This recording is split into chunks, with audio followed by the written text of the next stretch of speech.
গেল মৌসুমের বিপুল পরিমাণ লোকসানের বোঝা মাথায় নিয়ে আবারও আলু আবাদে মাঠে নেমেছে মুন্সিগঞ্জের কৃষক। তবে সার, বীজ ও কীটনাশকের দাম বেশি হওয়ায় আবাদ মৌসুমের শুরুতেই উৎপাদন খরচ নিয়ে দুশ্চিন্তায় কৃষক। লোকসানের ঝুঁকি কমাতে আলুর বিকল্প হিসেবে উচ্চমূল্যের সবজি আবাদের পরামর্শ কৃষি বিভাগের।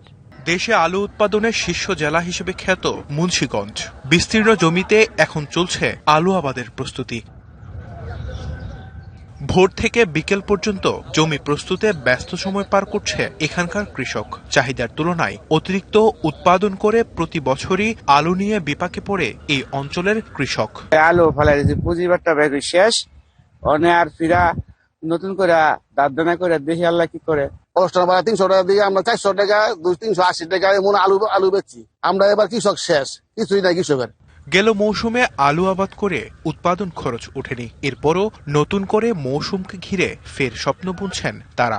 যত সুদ বাদে এমনি এমনি ঋণ কইরা এবারকার খেতে গোলা করতেছি, কারণ ওই টাকা তুলে আনন্দের লিগে ছাইরা দিলে তার পাইতাম না। এবছর বাক্স কিনে আনছি আপনার 15,500 টাকা করে। সরকার নির্ধারিত কত করছে জানি না।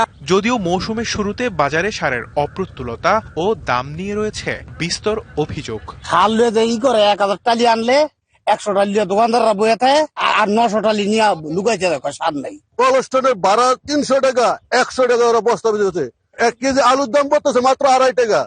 আলু খাইতেছে 20 টাকা কেজি, অথচ কৃষকের প্রতি কোনো খেয়াল নাই, লক্ষ্য নাই।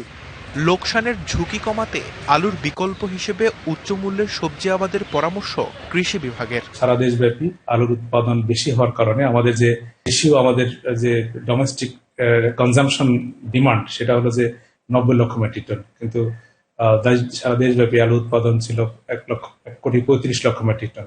এই যে সারপ্লাসের জন্য আসলে এটা দাম প্রায় পড়ে গিয়েছিল। আলুর ন্যায্য মূল্য নিশ্চিতে যথাযথ বিপণন ব্যবস্থা নেওয়ার দাবি কৃষকের।